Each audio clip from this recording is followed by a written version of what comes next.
Eu vim da mãe África, eu vim do quilombo. Já fizeram tanto pra eu tombar, mas eu não tombo. Eu vim da mãe África, eu vim do quilombo. Já fizeram tanto pra eu tombar, mas eu não tombo. Se eu me for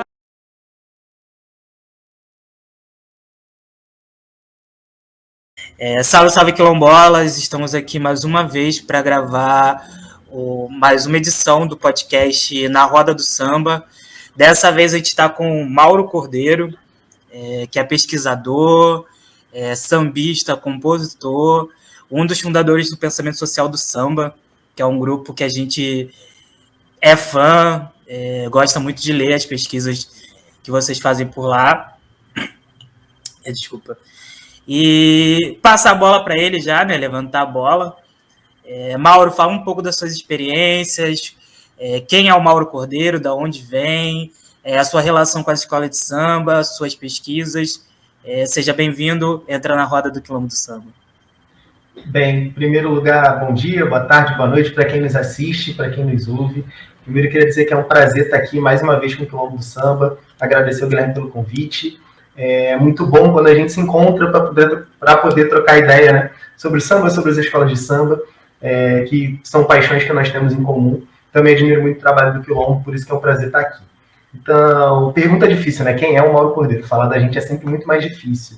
Eu sou um sambista, antes de tudo, né, de uma família de samba, que hoje sou também um pesquisador, um professor que pesquisa, estou fazendo doutorado agora, né? Sempre desde a graduação, tendo o Carnaval Carioca e as escolas de samba como objeto de estudo. Mas antes de tudo isso, né, antes da vida acadêmica, tem a minha formação, né, pessoal, como sambista. Então, sou de uma família muito ligada ao Carnaval Carioca. Minha avó era baiana da Vila Isabel, meu avô foi diretor do Salgueiro.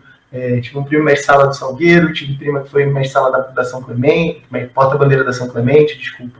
Então, uma família muito ligada ao Carnaval Carioca. Então, desde moleque, sempre tive presente, né, em eventos das escolas, muito mais ligados à sua vida social, né? Então, feijoada, confraternização, do que mesmo desfile. Desfile é uma coisa que vai chegar depois. Estou com 32 anos de idade, desfilo no Salgueiro desde os 16. E é isso, é o desafio de tocar na vida acadêmica, essa paixão que me move, que me formou como pessoa, né? Que é o samba, sobretudo ligado às escolas de samba do Carnaval Carioca.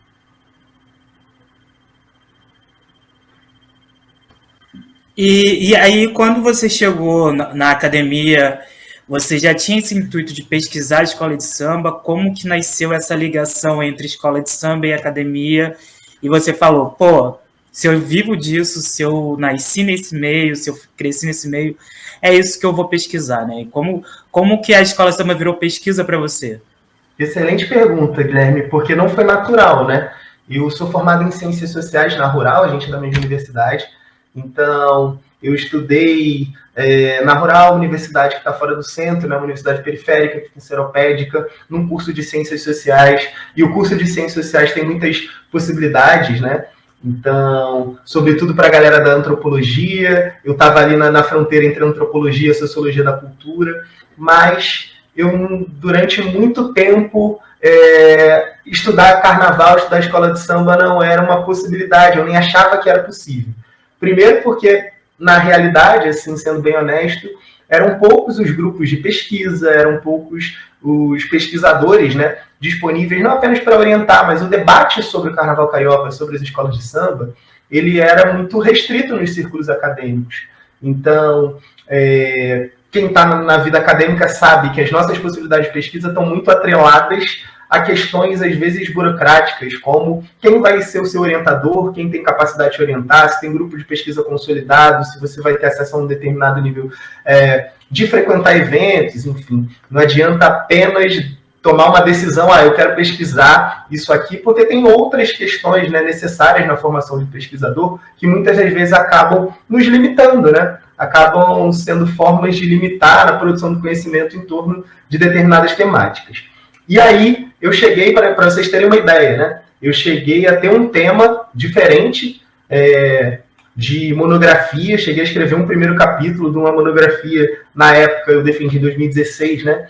Então isso eu devo estar falando aí do segundo período de 2015, primeiro período de 2016, sobre a nova direita brasileira, MBL, estava pesquisando nesse sentido, muito mais próximo da ciência política, até que quando eu precisei me inscrever para o mestrado, né, quando chegou o momento de me inscrever no mestrado, e aí sim, pensar em alguma coisa que eu ia estudar por 2 anos, com outro nível de profundidade, numa outra perspectiva, né, que não era um trabalho final de conclusão de curso, mas sim uma agenda de pesquisa, eu percebi que eu precisava estudar alguma coisa que me interessasse, né? E aí, o que eu sempre li, o que eu sempre gostei, o que eu sempre vivi foi carnaval e escola de samba. Então, nesse momento, eu paro para pensar na possibilidade de transformar o Carnaval Carioca e as escolas de samba no meu objeto de estudo, né? Que é unir a minha prática profissional como pesquisador, como um acadêmico, com a minha questão pessoal, biográfica, com os meus interesses, né? Então, e aí, enfim, tomei essa decisão no sentido dessa ruptura, dessa mudança, né? E aí escrevi uma monografia em vez de 2 semestres, eu escrevi uma monografia em 3 meses, e aí parti para um recorte histórico, né? Na realidade, na minha monografia de graduação, eu estudei o período da entrada dos carnavalescos, a chamada Revolução Salgueirense na década de 60, numa perspectiva crítica, né? Em relação a essa presença de intelectuais, acadêmicos, sobretudo cenógrafos, nas escolas de samba naquele momento, enfim, a chamada invasão das classes médias, com todos os contrapontos necessários, mas enfim. A escola de samba se transforma em objeto de pesquisa, para mim, quando eu percebi que, na realidade, não adiantava esperar que houvessem grupos consolidados na academia para que a gente pudesse estudar o que a gente ama, né? Esse movimento precisava partir da gente. Então, em determinado momento, eu decido que é isso aí, é a escola de samba que eu gosto, essa literatura que eu gosto, é isso que eu gosto de pesquisar, é isso que eu vivencio. E eu acho também que é um tema absolutamente válido no cenário acadêmico, enfim, no espaço acadêmico, e tomo essa decisão política, inclusive, faço essa mudança, e desde então venho tentando, né, como tento desde que nasci, entender esse universo no qual estou inserido.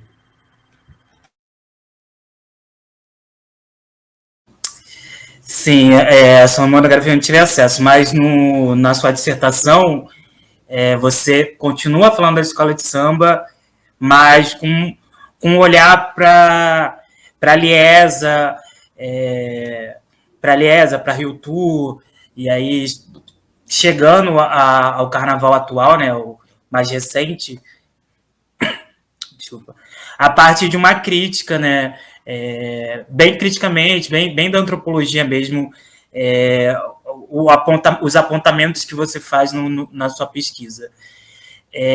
Quais foram os desafios que você achou mais pertinentes durante a sua pesquisa, né, que você possa ter contribuído bastante para a discussão, né? Eu sei que está muito recente ainda, né, a dissertação, mas também partindo para o seu doutorado, né? Se você carrega isso, se a crítica ela permite fazer nesse sentido, e já colocando aqui, como é que é esse retorno da sua pesquisa para as escolas de samba, né? Porque o tripé da academia é esse, né? Pesquisa, ensino e extensão que a gente faz. Qual é o retorno a devoluta que você dá para a escola de samba a partir dessa visão da Rio Tour, da Liesa e afins? Então, vamos lá. Outra pergunta absolutamente complexa e muito boa, né? Para a gente tentar pensar junto. Então, eu vou pensar enquanto te respondo, né? Porque são questões que, inclusive, estão abertas para mim, né? Muito difícil para a gente ter uma dimensão do que o nosso trabalho está produzindo, devolvendo, enfim. Vou falar o que eu acho e enquanto te respondo, eu estou tentando elaborar na realidade, né? Então, em primeiro lugar, a dissertação de mestrado, eu defendi, vai fazer 3 anos agora, em fevereiro de 2019. Então, era um outro momento, né? Histórico, político, era outro contexto, as próprias demandas, as perspectivas, enfim, o cenário era outro. Essa é a realidade. O que é a minha pesquisa? O que é a minha dissertação de mestrado? É uma análise, a partir da antropologia política, em certo sentido, do conflito entre a Liesa e o então prefeito Marcelo Crivella sobre a subvenção dos desfiles. Para quem não lembra, o Crivella cortou o financiamento público, né, para o desfile de escola de samba. Mais do que isso, né, ele financiou uma campanha midiática contra o desfile de escola de samba, dizendo que quem lucrava com o desfile de escola de samba eram os bicheiros, era a Rede Globo, enfim. Esse assunto, na campanha, né, eleitoral de 2020, quando o Crivella é derrotado, não consegue se reeleger, ele teve muito vivo no debate, sobretudo no segundo turno, quando o Crivella acusa o prefeito Eduardo Paes, enfim, em relação ao desfile, ele vai voltar, ele gosta de botar um chapeuzinho de Zé Pilintra, então tem até uma questão ali no racismo religioso, associando as escolas de samba, enfim, numa perspectiva de falar de determinadas manifestações da cultura afro-brasileira de forma pejorativa, enfim, tudo isso é o cenário, né? E aí a pesquisa é justamente entender como esse conflito nos permite perceber historicamente, por um lado, a construção da Liga, num desenvolvimento histórico da própria escola de samba, e de outro, um acompanhamento, né, nessa perspectiva da antropologia política, no cenário da cidade, que elege em 2016 um prefeito abertamente evangélico, e problema nenhum em relação a isso, mas que, numa certa perspectiva de discurso, tenta... tem um afastamento importante em relação ao carnaval. Desde o primeiro momento, depois que assume, né? Antes da eleição ele vai buscar o apoio das escolas de samba, mas depois que assume, o Crivella é o primeiro prefeito a não comparecer nenhum dia no seu primeiro ano de mandato no desfile das escolas de samba. Ele quebra um ritual que era a entrega simbólica da chave do prefeito ao Rei Momo. Quem vai fazer isso é o presidente da Rio Tour, enfim. Tem uma série de questões que são colocadas até o momento em que ele decide romper o apoio, né, à subvenção pública, desde Pedro Ernesto, da Prefeitura do Rio, ao desfile das escolas de samba. E aí ele vai dizer que vai partir para o ataque, né, vai dizer que o desfile de escola de samba é dominado pelos bicheiros, que o interesse é da Globo, enfim, e que é um evento privado. E, por outro lado, a Liesa, como essa empresa que organiza os desfiles do grupo especial, vai dizer que, na verdade, isso era um ato racista, porque ele era evangélico, enfim. Então, o meu interesse não era saber se a Liesa estava certa ou se o Crivella estava certo, não era esse o interesse. O interesse era perceber como, a partir desse conflito, nós temos capacidade, a partir da disputa, do conflito, de entender o cenário que permite com que, em 2019, as escolas de samba que se dizem, né, que se vendem, inclusive nas propagandas turísticas para o exterior, vendem o seu evento como o maior espetáculo da Terra, tem uma articulação política frágil a ponto de um prefeito que recém-eleito conseguir, numa única canetada, cortar a subvenção pública, o financiamento do desfile. Ao mesmo tempo, entender a dinâmica da cidade, desse crescimento. Enfim. Então, tem um debate ali do crescimento da presença dos evangélicos na política. Tem um debate também sobre o caráter da Liesa como organização, que eu acho que é o principal saldo da monografia, sobretudo pensando, né, nessa devolutiva ao carnaval e às escolas de samba. E aí, como é que vem essa devolutiva? A gente está escrevendo um trabalho, né, que você sabe muito bem disso. A gente acha que tem uma questão principal e que o nosso argumento que a gente está construindo é uma coisa, né? Então, para mim, o grande argumento da minha dissertação, o tempo todo, era o quanto a gente conseguia ver ali na gestão Crivella uma perspectiva neoliberal, porque o Crivella vai cortar a subvenção, mas vai buscar o apoio de empresas privadas para conseguir esse aporte ao desfile das escolas de samba. No primeiro ano foi a Uber, enfim, que depois retira o patrocínio. Então, meu debate era esse. Na realidade, independente dele ser evangélico, a gente tem aqui um gestor neoliberal que pensa os eventos da cultura de uma determinada forma, porque não foi só desfile de escola de samba, né? Então, a festa de Iemanjá, enfim, a parada do orgulho LGBT, tudo isso está relacionado a essa forma neoliberal de gerir eventos. A gente pode discutir também a associação, né, que é o que eu tento fazer na dissertação, entre uma determinada mentalidade religiosa e uma prática política econômica, entre o neoliberalismo. E eu achava que esse era o principal argumento da tese, da dissertação, mas, na realidade, eu acho que o que tem de mais produtivo, ali, de mais original na dissertação, é a ideia da Liesa como também um entrave às escolas de samba. Não foi apenas o prefeito, nesse conflito, que se mostrou entrave às escolas de samba. Mas a Liesa, como empresa gestora dos desfiles, mostrou a sua incapacidade. Então, na realidade, acho que o principal argumento que está ali é de que as escolas de samba, desde 84, não têm e aí eu estou falando para além do grupo especial, né? Não tem sequer um organismo de debate e de construção conjunta de pautas sobre o interesse das escolas de samba do Estado do Rio de Janeiro.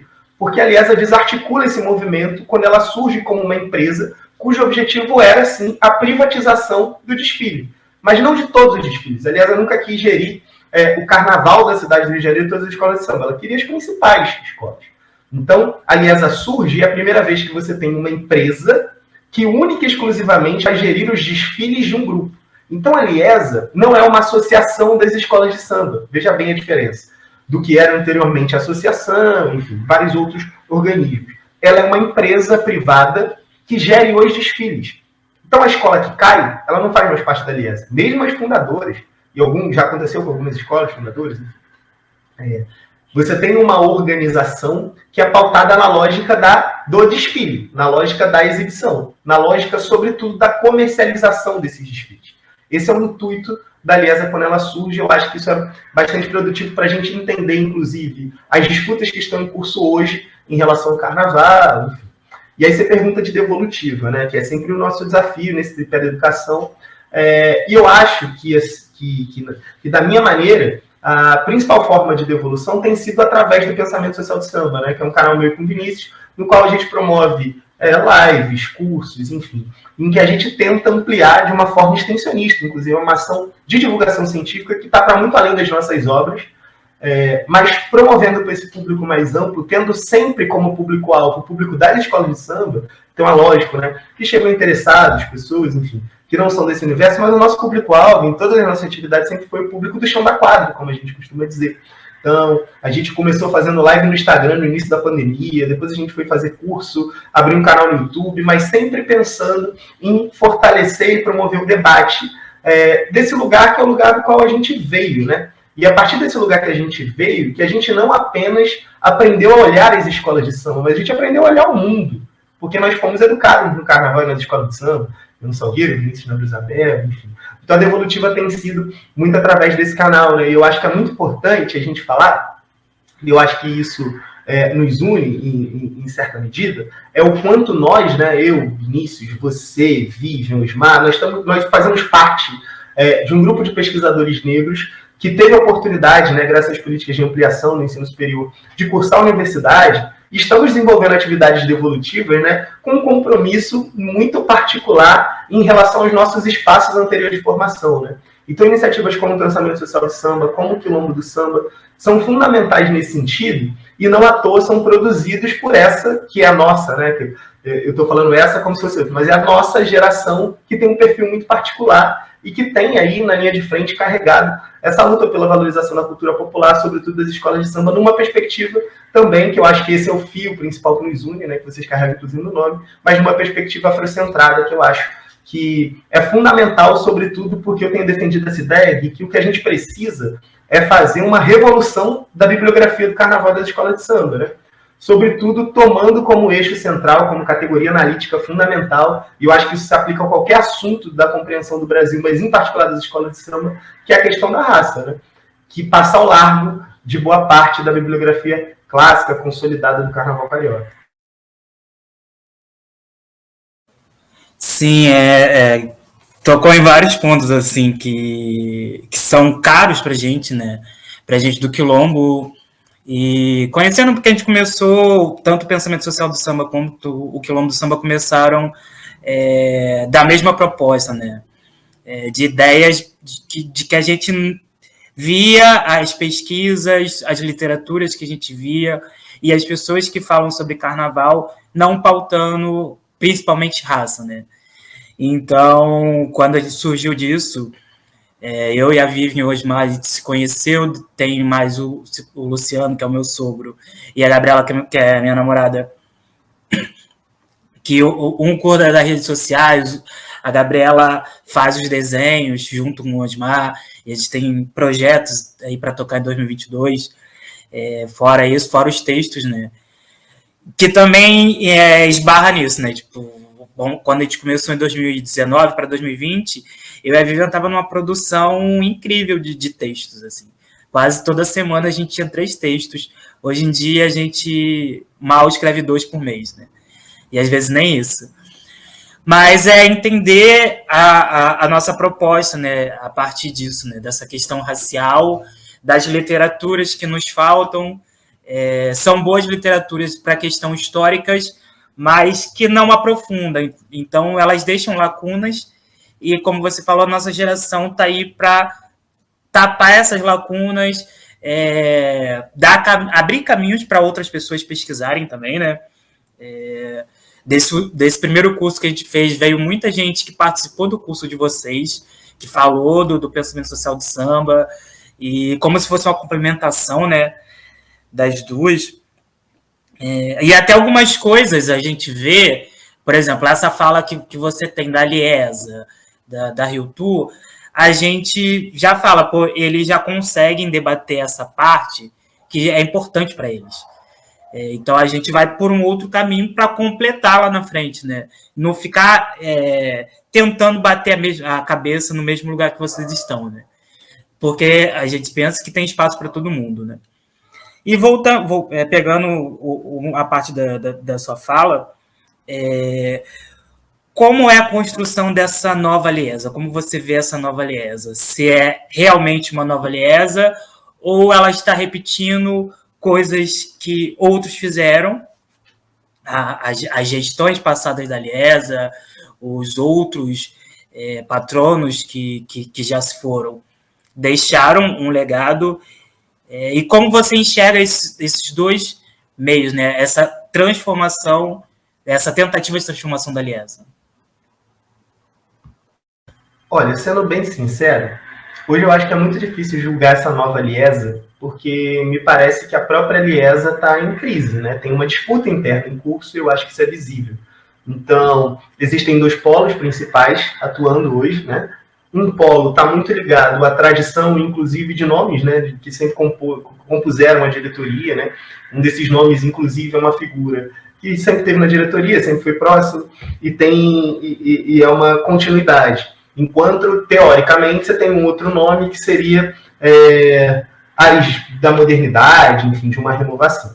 Então, eu acho que tem, e aí eu vou ser bem sintético, na minha opinião, eu acho que tem uma perspectiva de mudança e de renovação para permanecer tudo como sempre foi.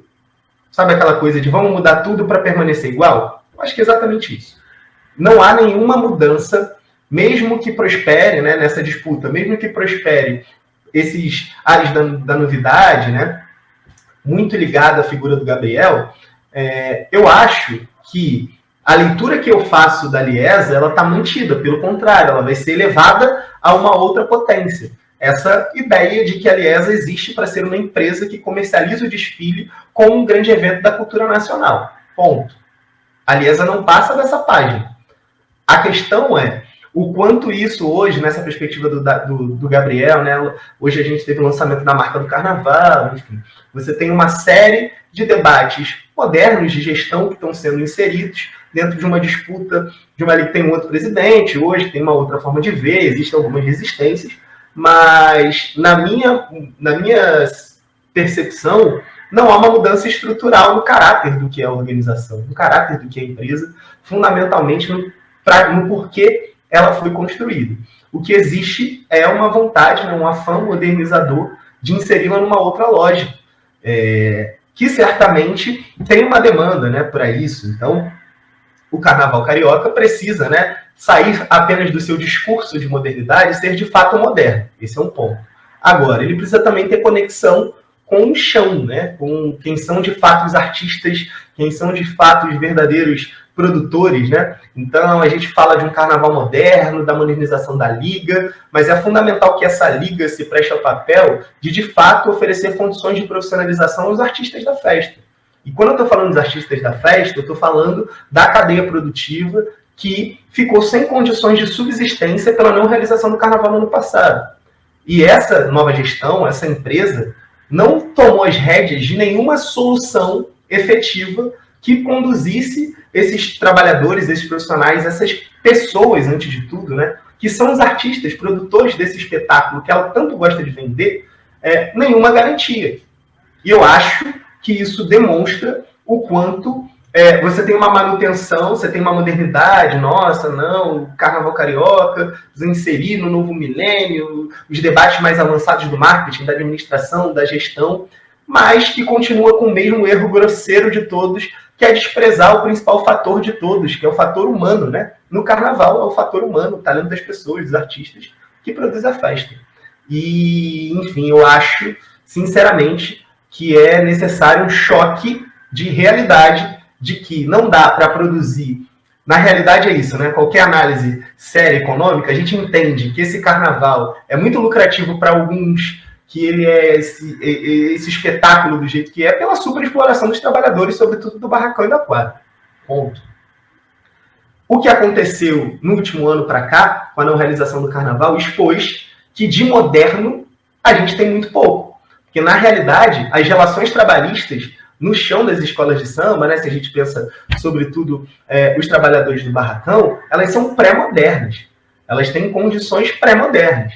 E, mais do que isso, essa empresa que se pretende, essa nova gestão, enfim, a Liesa em si, essa empresa que vende o Carnaval Carioca como o maior espetáculo da Terra, precisa tomar as rédeas e tomar iniciativas para garantir não apenas a subsistência, mas uma vida com dignidade dos trabalhadores que produzem o seu espetáculo. Eu acho que a gente não pode passar por nenhum debate sobre isso sem citar esse fator que eu considero primordial. As pessoas tiveram condições muito difíceis e dependeram da solidariedade dos seus pares, dos outros sambistas. Poucas escolas, algumas sim, a gente precisa reconhecer, mas poucas escolas tomaram de fato iniciativas para oferecer condições dignas aos seus trabalhadores. E a Liga em si não tomou sequer uma medida. E eu acho que isso é um fator fundamental em qualquer debate. Eu vejo até a questão de um afastamento maior do que tinha, né? A questão de tentarem acabar com essa figura do patrono, que era aquela pessoa que relativamente estava à frente da escola de samba, estava ali tentando cuidar entre várias aspas, da sua comunidade. Hoje em dia já não tem isso. Já existe a figura de hoje, ela já é afastada da comunidade, ela não está inserida naquele meio, mesmo que como antigamente era um castelo e o restante da comunidade. Hoje em dia esse castelo já está fora da comunidade, né? Então a gente vê mais um afastamento maior, não tem mais nem essa figura de paternalista, é simplesmente uma figura afastada que está só visando o que aquela outra figura paternalista visava, mas de um jeito totalmente diferente, né? Tipo, eu não vou precisar estar junto de vocês, estar ali fazendo algumas ações para conseguir aquilo que é a minha finalidade. Então, hoje em dia já é finalidade por ela só. E aí a gente vai falar desse Mauro Fulião, desse Mauro sambista. Conta um pouco pra gente, né, nessas suas aventuras, né, enquanto compositor de samba enredo, de samba de quadra. Como é que também esse lado surgiu para você? E fala aí um pouco das suas obras, como é que foi participar desses concursos, tanto... você já compôs samba de quadra e ano passado, não sei se foi a primeira vez que você tentou no Império da Tijuca samba enredo.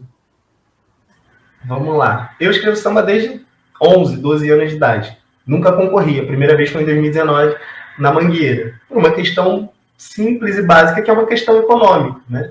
Então, por essa inserção no carnaval, nas escolas de samba, entendendo o quanto... E aí eu estou falando do início ali anos 2010, quando eu ainda pensei na possibilidade, aí você vai fazer a matemática, é completamente inviável, né?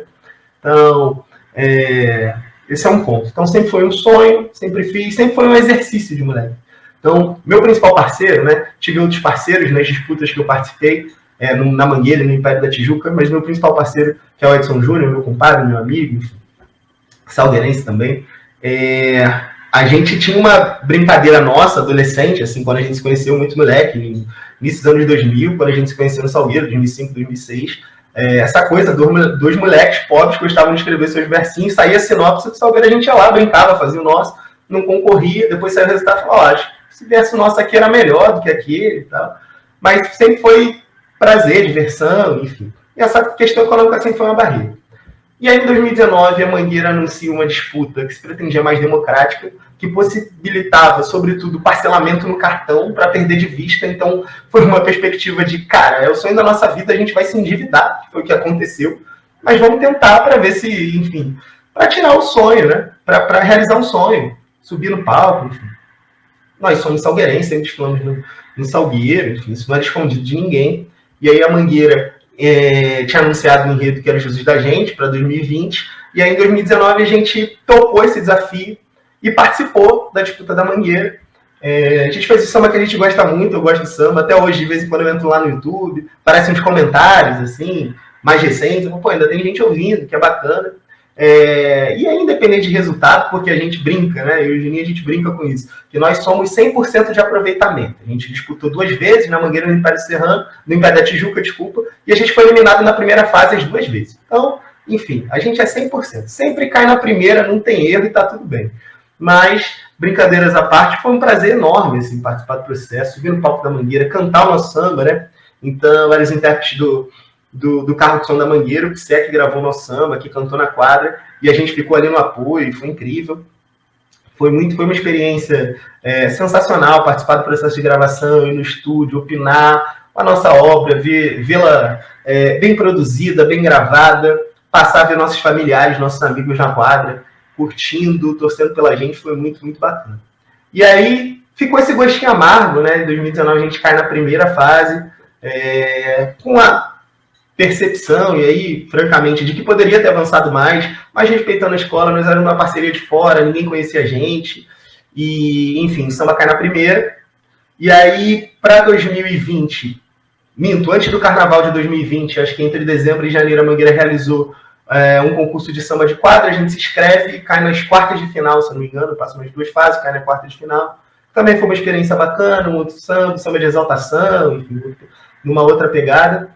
E para 2020, a gente já vivendo a pandemia, o Império da Tijuca também anuncia um processo democrático, mas sobretudo por causa do enredo. Eu falo com todo mundo que o Candeia mudou minha vida, né? Ouvir o Candeia mudou a minha vida quando moleque. Então é alguém que eu tenho muita referência como homem negro, intelectual, sambista, compositor, gênio, militante, enfim.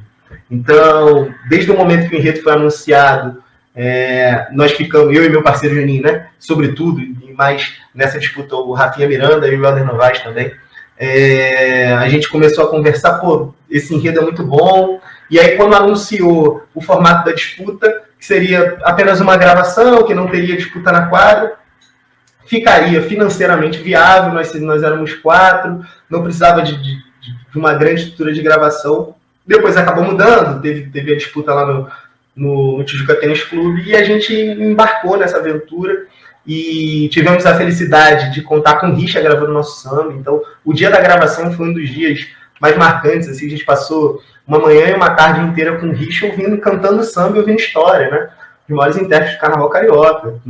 Eu e o Juninho Salgueirense, o Helder, que é um outro parceiro portelense, então a gente pegou o Richa um dia para ele contar a história, e foi incrível. A gente gostou também bastante do resultado do samba, numa safra que era muito equilibrada, que tinha bons sambas. A gente, né, o compositor sempre tem isso, também acho que nosso samba poderia ter passado, pelo menos da primeira fase, não aconteceu. A gente teve um problema no palco no dia, entendo, acontece também, é do jogo, mas essa questão de poder realizar, né, de poder gravar nossos sambas, de poder compor, concorrer, foi muito bacana.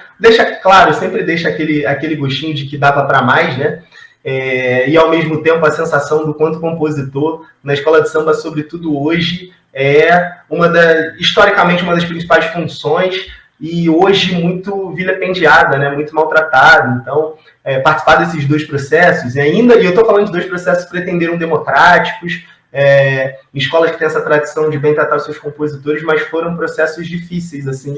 Muitas das coisas que aconteceram, que a gente foi vendo, e a sensação é de que o compositor é, antes de tudo, um forte também, né? Sobretudo nessa lógica de hoje, enfim.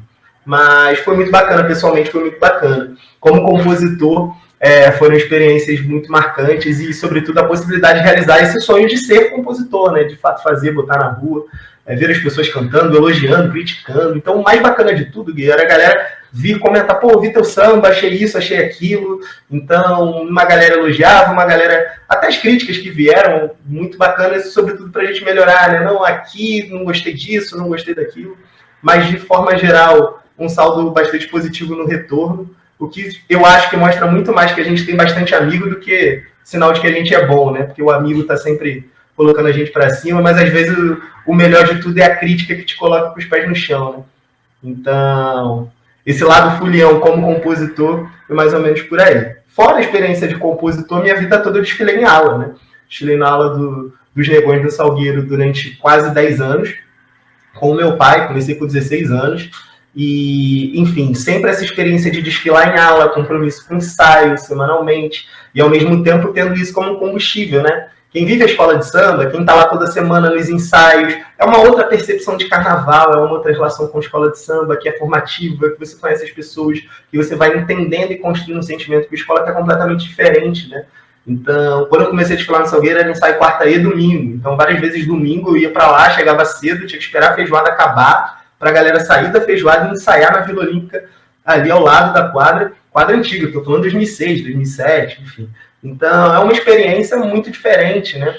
Um outro tipo de compromisso, uma outra relação, que vai forjando essa sua relação com a escola, né? Vai te forjando enquanto sambista, enquanto componente, e aí no momento do desfile tudo tem outro sentido, né? Então, experiência como filião é essa. Antes, quando mais novo, era sempre essa coisa de vida social, feijoada, evento na quadra, e domingo e segunda de desfile, e para o centro para ver os carros alegóricos, né? Então, com a família, programa que reunia a família toda para ir lá e ver os carros, e enfim. O carnaval sempre foi um evento central na minha vida, na vida dos meus familiares. Não lembro de nenhum momento anterior ao Salgueiro, ao carnaval, ao desfile. Sempre teve presente e é muito parte do que eu me tornei enquanto pessoa. Não, assim, tipo, você foi falando de como começou, né? Eu também tinha um amigo, tenho, né, um amigo que é portelense, e eu fui escolher a Grande Rio em 2001, né? Até então eu como gosto até hoje de várias escolas, né? Eu defendo muito a Beija-Flor, não gosto que fale mal da Beija-Flor do meu lado, pela raiz da minha família, né? Que é de Nilópolis. A minha família toda é Beija-Flor.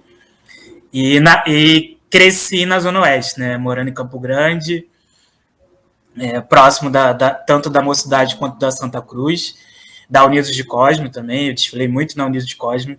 Tipo assim, eu sou cria das escolas pequenas de bairro mesmo, né? Tipo, eu desfilei na Unidos de Cosmo desde 2004, 2005. Aí fiquei uns anos desfilando. Depois eu fui para Sereno de Campo Grande, né, que era, na antiga quadra, era tipo 3 quarteirões da minha casa, e era aquela coisa, né, de 14, 15, 16 anos ia para lá, e o mesmo processo que você teve, né, eles davam a sinopse, o tema, e aí eu e esse meu amigo portelense, Marco, né, e ficava escrevendo, né, pô, vamos botar samba, que não sei o quê. Só que aquela coisa de moleque, né? De falar, pô, a gente fez um refrão, fez aí umas estrofes, opa, vamos. Só que era aquela coisa de vergonha mesmo, de não mostrar para ninguém. Eu tenho até alguns daquela época guardados. Eu sempre guardei as coisas para mim e nunca botei, assim, né? Mas, e aí depois eu acompanhei algumas disputas de samba enredo, tipo na Portela, com o Neizinho do Cavaco. Eu ia muito nas parcerias dele quando disputava. Eu lembro que ele perdeu 3 anos seguidos da Portela, aí 2016, né, para 2017, e ele falando que não ia botar mais samba, e aí ele foi e ganhou em 2017, que foi o que deu o título para a Portela, né? E aí ver esse processo todo do compositor é uma coisa que, tipo assim, é mágico. Ver o desfile, ir no barracão, ver as alegorias sendo construídas, as fantasias, também é mágico, mas essa questão de você fazer um samba que vai ganhar, e depois vai virar um hino da escola, a comunidade toda vai cantar, e pode ser o samba campeão daquele carnaval, e pode ser um samba que vai marcar, pode não ser campeão, mas vai ser marcado, né? Então eu sempre tive essa de pensar que um dia ainda vou fazer um samba para ser cantado dessa forma, né? E aí vamos seguindo, né? Como é que foi essa sua parceria? Como surgiu a sua parceria com o Vinícius Natal e o pensamento social do samba, né? Como nasce esse projeto dessa sua parceria? Onde você encontra o Natal? Como é que foi essa parceria? No bar, né? O Natal é bom de encontrar no bar, não tem jeito. Mas a minha parceria com o Vinícius nasceu da nossa amizade, da nossa relação de se encontrar em determinado momento. Ele estava fazendo já o mestrado, estava terminando o mestrado, se não me engano, e começando o doutorado na UFRJ. Eu estava começando o mestrado na PUC, pesquisando carnaval. O Vinícius era uma referência, era um homem negro, pesquisador, diretor da Vila Isabel, que escreve uma dissertação sobre o Departamento Cultural de Salgueiro, que é a minha escola. E aí eu mando uma mensagem para ele, a gente começa a trocar ideia, se encontra, e aí fica amigo. E a partir disso a gente vai começando a perceber muitas semelhanças, né? Uma história semelhante de vida, interesses em comum e principalmente incômodos em comum, né? As questões sobre tudo que nos movimentavam, né? Em certo sentido, tanto das dificuldades, das limitações da carreira acadêmica e, sobretudo, do nosso debate na academia. E, enfim, a gente sabe os desafios que a gente enfrenta para conseguir colocar, e na maioria das vezes a gente perde, não consegue colocar os nossos debates no espaço acadêmico. Além disso, tinha as nossas próprias questões em relação às escolas de samba, enfim. E uma perspectiva muito particular de vir de uma origem, vir do chão da quadra e estar acessando um espaço acadêmico, podendo falar de escola de samba a partir desse lugar, o que também não é comum. A bibliografia que existe sobre escola de samba, sobre carnaval, é geralmente produzida por pessoas que pensam a escola de samba a partir da experiência do desfile, que não é nem a minha nem a do Vinícius, que é algo que a gente tem em comum, que inclusive fez que a gente se identificasse muito rapidamente. Então, a gente tinha já desde 2017, provavelmente 2018, a gente conversava sobre, vamos fazer uns eventos, vamos montar uma mesa para debater essas coisas que a gente gosta e tal, essa perspectiva diferente de escola de samba. E aí, antes do Carnaval de 2020, a gente já estava trocando essa ideia, para depois do Carnaval, a gente organizar um curso, que seria no Museu de Samba presencial, sobre a escola de samba, a partir da perspectiva de que a escola de samba é um produto das comunidades negras no pós-abolição, dessa perspectiva afrocentrada sobre a escola de samba, né? E muitas das vezes as escolas de samba são pensadas como esse organismo, né, que sintetiza esse debate do mito da democracia racial. Cabe todo mundo, foi fundada por ninguém, é nossa, é brasileira, enfim, quando na realidade não, né? Isso é apenas uma forma de desarticular o debate étnico-racial no seio do carnaval carioca, das escolas de samba, oferecer, tirar a visibilidade desse protagonismo negro, enfim. E aí a gente tinha esse interesse, pensar a escola de samba nesse fio da experiência negra no Brasil, particularmente no Rio de Janeiro, né? Um curso que começava a partir do tráfico transatlântico, enfim, as culturas negras, até chegar na construção das escolas de samba e os debates a partir da escola de samba, né? Então, esse era o nosso objetivo. Esse curso já tinha data, tinha quase 100 pessoas inscritas, a gente achou que não ia dar público, e aí, do nada, um curso gratuito, enfim, quase 100 pessoas inscritas, e veio a pandemia, e aí a gente precisou atrasar o curso, e nessa de atrasar o curso, a gente nem atrasou no primeiro momento, a gente suspendeu o curso. A gente suspendeu, não, pandemia, vamos esperar. Naquele primeiro momento, já vai fazer 2 anos, né, Gui? A gente nem lembra. Mas em março de 2020, quando começa a pandemia, todo mundo achava que ia durar 15 dias, um mês, ia passar. Não lembro, eu estava inscrito nesse curso. Exato, a gente estava numa de que ia passar rápido. E não passa. E aí, no final de abril, quando essa percepção de que começam os casos no Brasil, de que seria algo mais longevo, nós começamos a realizar lives no Instagram, no momento em que no público de carnaval ainda não estava consolidada essa questão das lives, mas já começava alguns artistas, alguns canais, alguns fóruns e outros universos. Live no Instagram já estava bombando, no carnaval nem tanto. E aí a gente marcou uma live, uma sexta-feira, e eu lembro que foi uma coisa super distraída, descontraída no sentido, vou pegar uma cerveja aqui, tu pega aí, que a gente não pode se ver, tá à distância, a gente vai tomando uma cerveja, trocando ideia, gente coloca um tema e vamos debater. E foi isso. E aí, muita gente assistindo, a galera gostou, a gente começou a realizar live toda sexta-feira, discutindo o que a gente discutiria, de certa forma, no curso, né? Mas do nosso jeito, assim. Trazendo esse debate acadêmico de ponta, o que a galera...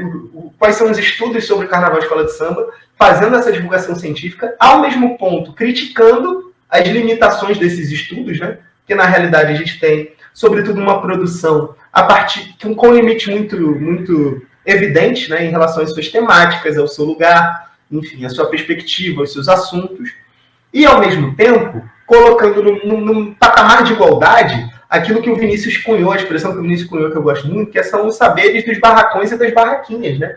Então, o que a gente aprende sentado na rua da quadra, depois do ensaio, numa barraquinha, tomando cerveja, é um conhecimento, né? Uma forma de entendimento do mundo, pensar o samba como essa forma de entendimento e construção do mundo, né? Como cultura. Então, a partir daí foi ganhando corpo essa ideia, até que numa das lives que a gente realizou, em algum momento, não lembro se foi eu ou se foi o Vinícius, a gente falou sobre essa expressão, né? O que a gente está falando aqui é sobre um pensamento social do samba. E aí a professora Marta Abreu estava no chat, comenta e fala, cara, eu gostei muito dessa ideia, essa ideia é muito boa, e de certa forma eu acho que veio daí um nome, né? Acabou legitimando essa coisa que foi dita meio solta, e essa ideia. E aí o que é o pensamento social do samba? O pensamento social do samba é um espaço onde eu e o Vinícius promovemos atividades, e agora também, você falou de você e da Vivian, lá do blog do Quilombo, né? E durante um bom período, vocês escreviam muito durante a semana, a gente também deu uma segurada no ritmo, porque a gente tem outras demandas, né? Enfim, onde a gente tem um blog produzindo textos, reflexões curtas, num canal no YouTube, onde a gente realizou várias lives, e a gente, sobretudo, ofereceu cursos, né? Cursos de formação que vão desde sambistas a pesquisadores interessados no fenômeno das escolas de samba, em que a gente faz, ao mesmo tempo, um trabalho de divulgação científica sobre pesquisas, estudos, obras clássicas e obras menos conhecidas do universo do samba e do carnaval carioca, colocando essas obras em diálogo com os principais debates sobre teorias da raça, sobre cultura, enfim. Colocando não apenas os estudos sobre a escola de samba, mas colocando a escola de samba para debater as questões mais gerais, né? Enfim, esse é um lado. E o outro, num patamar de igualdade, colocando os saberes, os valores da cultura do samba, né? Então, para nós, uma letra de um samba de um determinado período é um documento histórico que tem tanto valor de conhecimento quanto um livro, né? Então, quanto uma tese. É pensar o quanto o samba nos forneceu historicamente elementos para pensar o Brasil, né? Então, o pensamento social de samba é basicamente esse esforço de oferecer um reconhecimento e um protagonismo à intelectualidade dos sambistas, que foi historicamente, sobretudo nas escolas de samba, a gente pode falar apagada, né? É pensada sempre a partir de uma perspectiva de inferioridade em relação a outros saberes e práticas, ou de maneira exótica, o que também é um problema, e também uma divulgação científica a respeito dos estudos sobre o carnaval das escolas de samba. E eu acho, e sendo muito sincero, que o que a gente produziu, o que a gente construiu de mais bacana foi uma live em que a gente ofereceu, a gente conseguiu ampliar, de certa forma, né? E aí falando de maneira muito modesta, a visibilidade sobre uma obra fundamental, mas sobretudo sobre uma autora fundamental, sobre uma escritora fundamental, sobre uma socióloga fundamental, que foi Ana Maria Rodrigues, que é a base de boa parte do que a gente comunga de ideia, né? Eu e Vinícius, sei que vocês também conhecem o trabalho da Ana, enfim, através do seu livro Samba Negro Espoliação Branca. Então, é um livro central em todos os nossos cursos. A gente fez uma live só para falar sobre ele, e eu tive a oportunidade de conhecer uma das suas filhas, a Tati, enfim. E oferecemos e conseguimos fazer, sobretudo, uma disputa de narrativa dos motivos pelo qual, na bibliografia de Carnaval, a obra da Ana Maria Rodrigues foi silenciada. Justamente porque ela está oferecendo, desde lá no final da década de 70, início da década de 80, uma crítica àquele movimento, como Candeia também faz, e de certa forma é silenciado na bibliografia de Carnaval, né, aos rumos do Carnaval das escolas de samba, mas que tinha raça como fator central. E por esse motivo a sua obra teve muito menos visibilidade do que deveria. E é fundamental a sua retomada hoje para que a gente entenda e consiga discutir a escola de samba com profundidade, com seriedade, mas também a partir dessa perspectiva de que não pode ser uma coincidência que essa manifestação cultural, esses organismos sociais construídos por negros no pós-abolição, sejam hoje dirigidos, pensados, construídos quase que exclusivamente por pessoas brancas. Isso não é aleatório. Não, sim, né? Você citou tanto o Candé, né, com seu livro, junto com o Snar, e a Ana Maria Rodrigues, que foi um dos primeiros livros assim que eu comprei foi a especialização, né, 2019, que foi quando eu decidi que meu projeto seria sobre escola de samba. E aí foi quando eu conheci a Vivian também, na mesma especialização do Pedro II, e o Osmar, né, eu conheci ele um pouco antes, sem saber que ele dava aula nessa especialização. A gente se conheceu de rede social, discutindo sobre carnaval, no período ali de final de 2018 para 2019, e a gente se encontrou lá. O meu sogro já tinha um outro pensamento, ele queria, vocês falaram desse conceito aí que o Natal falou, dos barracões, das barraquinhas. Quando a gente estava conversando sobre o projeto, sobre criar o Quilombo, o meu sogro ele tinha a ideia de entrevistar os trabalhadores dos dias dos ensaios de rua, sabe? Aquelas pessoas que ficam ali, que não de certa maneira, não está ali para se divertir, está ali para trabalhar, para tirar o seu sustento. Então, meu sogro ele tinha a ideia de entrevistar essas pessoas, né? Mas por conta da pandemia, que pararam os ensaios, a gente não levou para frente. Mas é uma outra ideia que a gente tem. E aí o Samba Negro Expiação Branca veio para a gente, e uma coisa que ficou muito para mim, para a Vivian, foi saber quem é essa pessoa, né? Além de tudo que ela coloca no livro, que é uma porrada, assim, um livro do início ao fim, ele traz várias reflexões, várias construções, que é um pouco do que a gente faz, né? A gente pega para entrevistar todo mundo dentro desse processo das escolas de samba, né? Não só carnavalesco, não só compositor, não só intérprete, mas a gente tenta entrevistar todo mundo, né? Que é para isso, né? Para trazer, de alguma maneira, como esses atravessamentos desse livro, que virou para a gente, dialoga com o que a gente está vivendo isso, porque são 40 anos, né, dessa pesquisa, que praticamente nada mudou, né? As coisas só se modernizaram, a forma de se fazer se modernizou, mas, como a gente falou no início, o chão do barracão continua o mesmo, o chão da quadra continua o mesmo, as pessoas continuam num trabalho sucateado, subalternizado. Eu falo muito para as pessoas assim que gostam muito da cidade do samba. Eu falei, cara, você tem que ir num barracão de uma escola da série Ouro ou da Intendente Magalhães, que você vai se perguntar como é que daquele lixão sai um carnaval, sai um desfile. E às vezes é com um mês, 15 dias para a data do carnaval, e está tudo ainda na madeira, no ferro, nenhuma escultura pronta, e as pessoas que trabalham com isso conseguem revolucionar aquilo praticamente da noite para o dia, né? Então eu falo, cara, você tem que conhecer. Você quer conhecer o carnaval de fato? Indo no barracão dessas escolas pequenas. Não, nem tão pequena, né? Mas indo no barracão da série Ouro, da série A, série B, da Intendente Magalhães, que você vai ver como se faz carnaval de verdade, né? Não que no especial faça, mas parece que são carnavais diferentes, sabe? E a valorização é muito ruim, né? Porque disso. E aí a gente tem três livros básicos, né? Que até pautaram a construção do nome do Quilombo do Samba, que é, como você falou, Candeia, a Ana Maria e a Beatriz Nascimento, né? Que ela aborda essa questão do Quilombo enquanto escola de samba, que é um trabalho magnífico, né? E enfim, né? Para não prolongar muito, né? Que tem muita coisa para falar, são debates que a gente pode ter para depois, mas para encaminhar para o final, né, Mauro, fala um pouco do futuro, né? Vamos pensar no amanhã, né? O amanhã o que será. Quais são os projetos que você já tem engatilhado lá no Pensamento Social do Samba? Que pode falar um pouco para a gente, você, o Natal, ou você mesmo, nas suas pesquisas, quais são os projetos que você tem já encaminhado para a gente, né? Que gosta da pesquisa de vocês, do trabalho de vocês no Pensamento Social do Samba, que vocês não podem parar, tem sempre caminhar para isso. Já deixo aqui...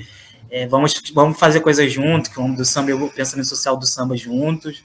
Estamos aí abertos para isso. A gente até pensou em convidar vocês, mas por conta dessa pandemia, ela está atrapalhando algumas coisas que a gente quer colocar na rua, quer ter esse contato pessoalmente, né? Enfim, fala aí o que a gente pode esperar do Pensamento Social do Samba. Então, a parceria, sem sombra de dúvidas, é um dos objetivos que está no nosso horizonte. Assim. Falando do Pensamento Social do Samba, eu e o Vinícius conversamos muito assim, já há algum tempo, e numa perspectiva que não é apenas otimista, né? Não é só o otimismo da vontade, mas que também é realista, que a gente tem planejado para 2022 é pensar eventos que possam ser presenciais, né? Esse encontro. A gente está quase há 2 anos, inclusive com vocês, com uma galera que a gente também admira, respeita e quer estar junto, construindo, enfim, espaços de debate, de diálogo. Tem algumas iniciativas, algumas importantes, inclusive que a gente tem que conversar, mas que ainda não podem se tornar públicas, que eu acho que vão ser muito importantes e tem muito a ver com as temáticas que nós temos em comum, com os objetivos que a gente tem em comum e com as necessidades que nós enxergamos em relação à festa.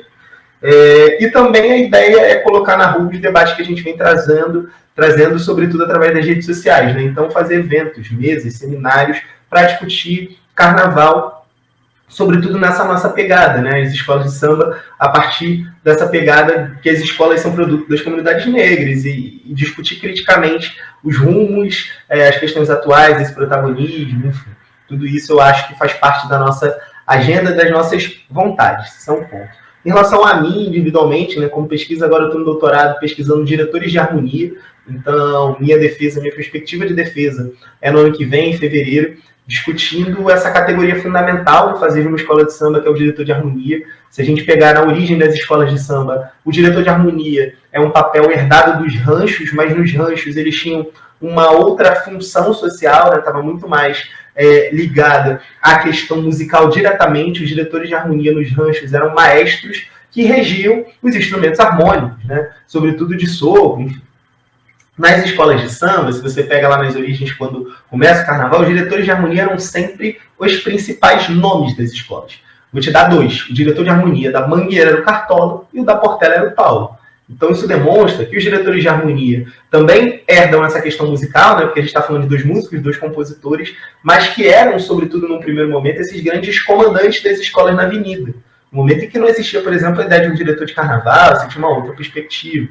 Então, essa vai havendo uma transformação, o próprio crescimento das escolas vai demandando uma especificidade da função, você vai tendo algumas alterações, outras perspectivas, e hoje, na minha forma de entender, os diretores de harmonia são diretores de cena, né? São aqueles sujeitos responsáveis por que a escola aconteça na avenida. O diretor de harmonia não é apenas aquele cara que coloca todo mundo no lugar para que o desfile ocorra de maneira correta, porque isso já é muita coisa. Ele é também aquele que estimula os participantes a cantarem, a evoluírem, é aquele que está diretamente relacionado à gestão do componente. Então, o diretor de harmonia, e eu vivi isso há muito tempo, né? Como eu te falei, eu fui sempre, nunca fui diretor, nunca fui de segmento específico, eu sempre desfilei em aula da comunidade. Então, o diretor de harmonia é a face mais visível da agremiação para o componente. O presidente da escola não sabe o nome, impossível saber o nome de todos os componentes. Ele pode não te conhecer de vista, enfim. O diretor da sua ala sabe quem é você, sabe o que você faz, sabe dos seus problemas. É aquele cara que quando você tem um problema, talvez eu não consiga vir no ensaio por causa disso, daquilo, você vai explicar para ele. É o diretor de harmonia que, muitas das vezes, é a pessoa mais próxima para explicar um enredo para o componente, para explicar um verso do samba. Isso acontece muito no processo de formação. Então, ele é o gestor direto do componente. Ele é a cara da escola e é a mais próxima, né? É a pessoa que está mais próxima dos componentes. Então, ele é um grande gestor de pessoas. Ao mesmo tempo, ele é um diretor da escola, né? Então, é uma função muito rica, que eu estou me aproximando, tateando, para ver se consigo, se não compreender, ajudar a dar, enfim, tentar pincelar um pouco sobre esse quadro complexo, esse mosaico complexo, que é a função do diretor de harmonia, mas que é absolutamente fundamental para que uma escola de samba exista, flua, desfile, enfim. É isso que eu estou pesquisando agora na tese. Fora a tese, tem sempre as pesquisas que a gente vai realizando em paralelo, né, de forma absolutamente particular, né? Então, sempre com o mesmo interesse, ainda desenvolvendo as consequências, ainda lidando com as consequências da pesquisa da dissertação, né, elaborando coisas, colocando coisas no lugar, vem em parceria com o Quilombo, inclusive, o qual eu também já agradeço o convite.